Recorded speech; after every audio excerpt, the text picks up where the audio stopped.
Rakam. Jara galata rabbi. Ifama saati kana asitti dawwaluu kiyaatiin saati kana Itoophiyaa irra fannatti fakkaata. Sorry. Ay, rakkoon qabu. Okay. Ani kanan si dawwalaa jiru qophii jaalalaatirraa ani saa 24 waan hin hojjedhuuf sa'aatiin kun natti hin beekamne saniif si dawwalee dhiifama sin jechaa yoo dandeesse gaafii xiqqoo si gaafadha. Ayyamamaa yoo taate jechuudha. Ayyamamaa rakkoon qabu. Okay, galatoom. Jaalallee yookaan haadha manaa ni qabdaa? Haadha manaa eeyyee nan qabu. Okay, maqaa ishee natti mee achi gaafii xiqqoo si gaafadha. Hawwii Cimdeessaa. Hawwii. Okay, carraan sii kennaa sumarra jaalala qabduuf ibsadhu dhumarra gaafii xiqqoo si gaafadha achirraan malee dhiifama wajjin. Dhiifama wajjin. Qophii jaalalaati sin jedheera waan ta'eef jaalala akka waan hin jiraame akka dhaamsa wayititti jaalala ishiidha qabdu ibsachumarra. Silkii koo eenyutu si ilaale? Nama si jaalatu naa kenne silkii kee. Isheenirraa adda faddore waantin buloo rakkoon qabu yaaddanii sattamtu hin jiru lubboo rakkoon qabu yaaddanii jaalala qabduuf bicha ibsadhu. Ay, jaalalleen oo gidduu jiru dhugaa dubbachuuf amma ammaas wanti nu gidduu uumame hin jiru. Ekkoo ati amma miira qabdu jechuun nan jaaladha haga nan jaaladha umrii naaf haa dheerattu wantoota akkas akkasii miira qabduuf ibsadhu jechuu barbaade ni barra. Reefan amma dhugaa dubbachuuf eenyuun madaalee ishee eenyuun hin madaalu jechuudha maaliif rakkoo koo dhiphina koo yeroo baay'ee waan naaf hirmaatuuf eenyuun ishee madaalu jechuudha isheen anaaf nama addaadha. Jaalallee bichaa miti haadha manaa haadha ijoollee koo haadha maalii koo naaf taati jedhee hundumaa abdadhee waan hin jiruuf isheen madaallee naaf qabu. Waaw, namatti tola dhugaa rabbii waliif sinaa jiraachisu waliif sinaa dhiisu gaaffii ishiidhuma natti baay'isten jedhini amma soo dubartiin qabeenya qabdu wayii diyaaspooraa wayii dhuftee kan bifaan ishii caaltu amalaan kan ishii caaltu nama ishiidhaa ol sii taatu osoo taate hawwiin dhiistaa? Yaadamu waanuma yaadamnedha malee isa dhugaanii jechuudha. Bakka qabeenya walitti sirrii dargaggoonni baay'een qabeenyaan baay'ee shawwadamu maarginodha. Ani immoo isheef qabeenyaan illee kan qabeenya caalulleetu jiraateeti ishee waan ani ittiin jijjiiruu hin qabu. Lubbuu laatamaaf ta'ellee waan nama laachuufi danda'udha jechuudha dhugaa dubbachuudha.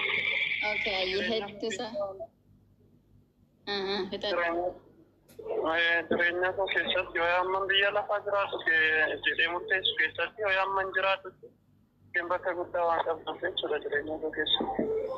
Okay, galatoomii gaaffii fi deebina wajjin taasistee ulfaadhu sa'aatii kanaan na keessummeessuu keetiif illee rabbii waliif sinaa dhiisu waliif sinaa jaalatu akkuma ammatti jirtutti itti fufi jabeessi qabadhu. Okay, bye.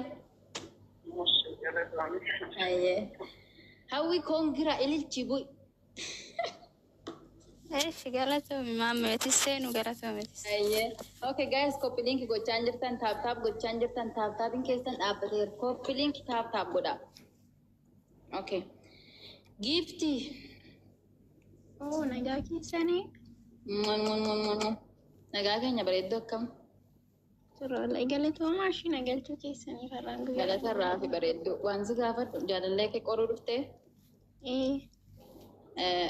Miidiyaan fayyadamaa? TikTok. Fayyadamu daataayyuu fayyadamaan jiru daareetti. Alhamdulillah jedha. Ayyee okay. Amma ati na qorsiistee kaatee boodarra deebitee nan arrabsitu.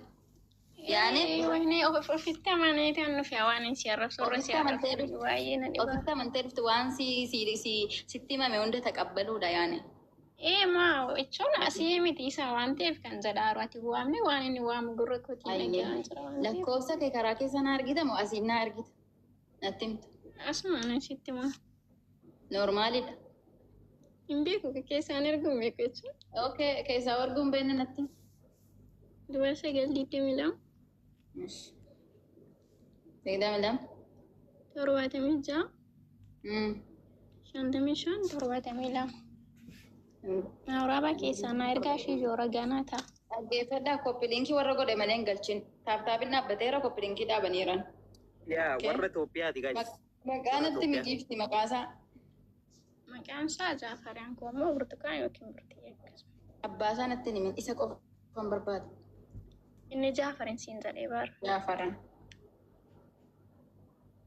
Jaafaran moo Jaafar? Jaafar. Okay, maqaan kee waan inni itti si beeku kan maatiin kee itti si beekan. Burtukaan. Burtukaan bichaa. Jechuun maqaan safaraa jira gin isaan. Okay, amma rafanii? Amma rafuu inni? Iree rafu kanaan dabala. Sa'aatii 5 biroo bidhaame. Amma fudhaniitti naasaf na rakkan qabani. Okay, muyitii godhadhu. Maqaa safaratti si waaman eenyu silaa? Jechuun rakkoon qaban isaan na waaman. Natti odiin gata si waame. No, jechuun maqaadhuma namni safara keessatti nama baasu isaa na waamu kanuma na waamu burtii yookiin burtukaan. Muyitii qabadhu. Okay. Caalte obsi boota siyaati argadhe si galcha. Okay. Kaan keessan koppiliinkii nama ammaa 5,000 irra jira. Koppiliinkii nama godhe galchi maamme. Koppiliinkii kana 10,000 butaa guys. Kan agashin fitattu gagastiin kullaa'e warra Itoophiyaa warra koppiliinkii godha warra Itoophiyaa guys warra fa'a. Sa'aatiin jala gubata waan ta'eef. Ittiin hojjetu. Yeroo shan koppiliin godhe as jala teessa dhaggeeffataa jirta yookaan qoratuun Giftiin hojjetu sa'aatii biraa kootu ganaman dawwalaaf ishii booda. Nagelchaa agaadara rabbi arraan guyyaa shalataa. Abshir ayyee si qabadden jira. Ayyee akkuma si galcha ofi. Nasi. Guys koppiliinkii 10,000 yaa 2,000 waa bichetti nafe let's go. 3,000 bichetti nafe yeroo shan. Warra Itoophiyaa warra kennaa fi please warri Dubaay fi Suudii obsaa. Hello, maami waami qaalitti yoomii maddii jirtu. Okay. Nasti Habibti nagalchishee amma jette Nasti tawaa hedoo. Seenuu gisee tokko nama tokko keessummeessi please na bira jirti. Eenyu? Maadaamiin na bira jira qoy na bira adeemtu xiqqeeshum daqiiqaa takka. Okay, nama tokko jarraa dabarsina. Meetii. Gadi fuuf. Qoy meetiin ol dabarsa. Bakka shiitta meetii dabarsa. Wayye. Qoruu dhuftee jaalallee kee? Okay, abbaan manaa kee tiktookan fayyadamoo ta'e qormaataaf hin ta'u. Tiktooka miidiyaarra waan deemaa jiru argaa jirta. Isa yoo dhagaye hin fattanamu. Isa daziin qabamu hin qabu. Lakkiin fayyadamu. Galata rabbii jedha. Okay, lakkoofsa asiin natti himtamu karaa keessa na ergita. Asumarraan qabaddu. Rakkina hin qabu. Okay, inni hin jedhu abbaa manaa keeti moo jaalallee keeti? Jaalalli kooti garuu maatiin baranii jiran. Ayyee, duwwaaloonni. Ishii natti mi lakkoofsa? Duwwaa 961. Ishii. 52. Ishii. 31. Ishii. 76. 70? 76. Okay, maqaa sanatti? Gumaa. Gumaa? Maqaan kee maqaa maatiin itti si beeku kan inni itti si beeku? Meetiidhuma. Okay, lachanuu meetiidhuma. Meetii, okay. Waan inni sitti hime hunda taqabbaluudha reedii taatee dhuftee? Jaartii biraati soo waame maqaa keetti soo waame reediidha. Abshir rakkoon qabu. Ayyee muyiiti godhadhu. Amma rafuu garuu sa'aatii kana. Meetiin rafuu? Ayyee muyiiti qabadhu.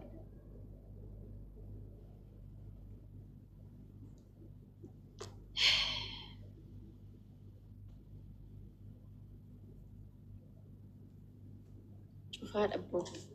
Maal taatan jiru? Bilbila cufaa natti hin kenninaa dara rabbii bilbila banamaa natti kennaa. Namni gadi murtii qabu nama fakkaatu.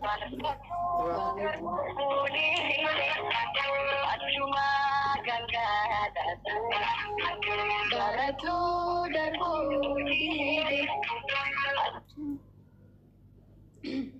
Aloo? Akkam nagaadha? Sagaleen keessa natti hin dhaga'amu xiqqoo ishee ollaa fuudhime. Hello? xiqqoo sagaleen kee natti hin dhagahamu. Sa'aatii malee sitti hin dawwalee raftee jirtaa? Okay, dhiifama sa'aatii kanaa sitti dawwaluu kiyya baay'ee saana of kalchi. Ani kanas dawwalaa jiru qophii jaalalaatirraayi. Yoo dandeesse yoo ayyamamaa taate gaaffii lama si gaafadha. Sagalee kee garuu xiqqoo dhaga'an jiru yoo dandeesse piliis bilbilatti naasiki.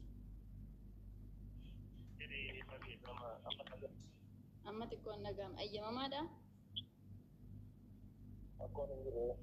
Okay, galatoomii naaf ayyamamuu keetiif.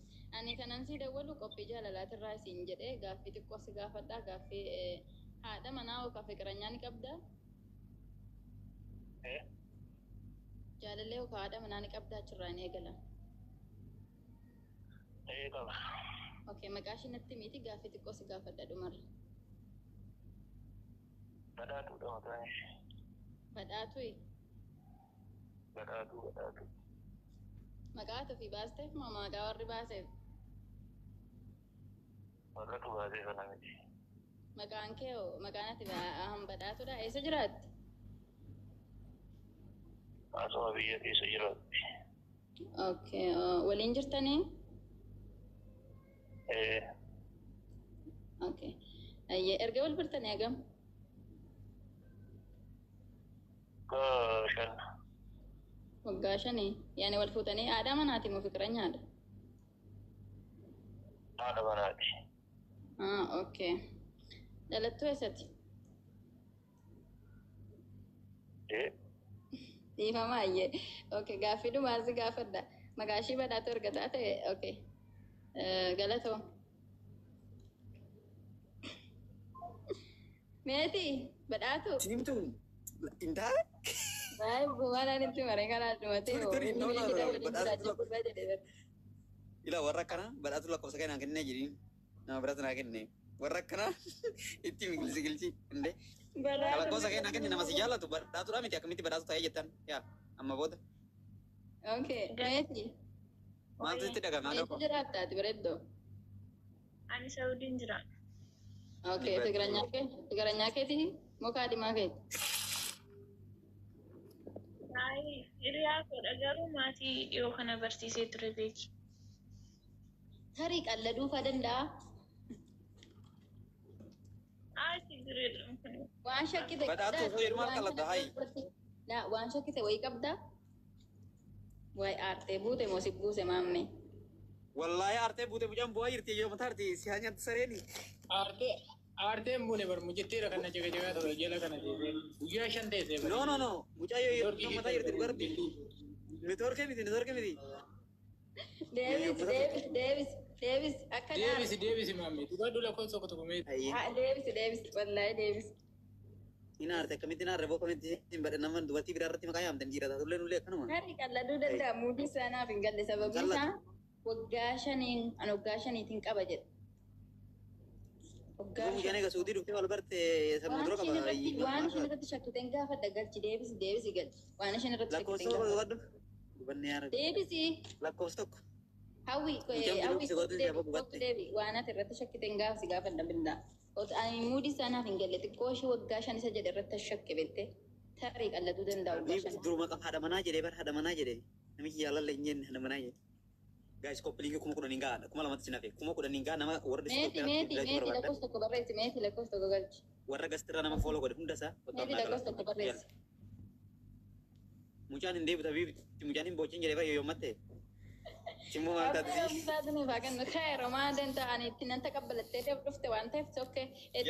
Gaafadha wanti gaafatu waan inni siin jedhe hunda fudhachuuf qophiidha murteessitee. Seenaa.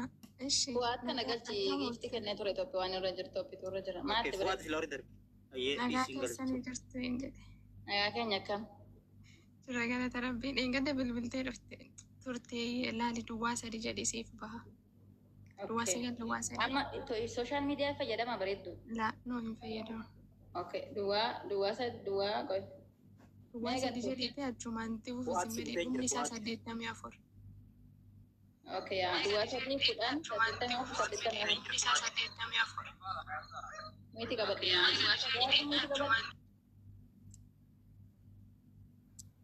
Waan meeti qabdilla. duwwaa sagal duwwaa sadii jeebifti achi booda Halas, saddeet halas, dhumni eh. saddeetti Mate argatte. Wallaa dhiisi maammee kanaas argatte dhiisi. Natti mi bareeddu sooshaal miidiyaan fayyadamu. Hin fayyadamaa? Fayyadamu. Maa kolfite ree? Laa waaqa baddaarra naa barreessaa jiran soorii kan bira kanaaf hin kolfe. Eenyusi barreessaa jira? Isaa itti himtee dhuftee? Isaa miti. No kiristoosin isuu adaddamu. Arabannaatti shibilookii harkaan qaba. meetiin dhufte Gosa eenyu tan asirratti barreessani? Maqaa sanatti. Guddee Insi zimmi barreessaa itti meetii galchi maamme. Buusee meetii.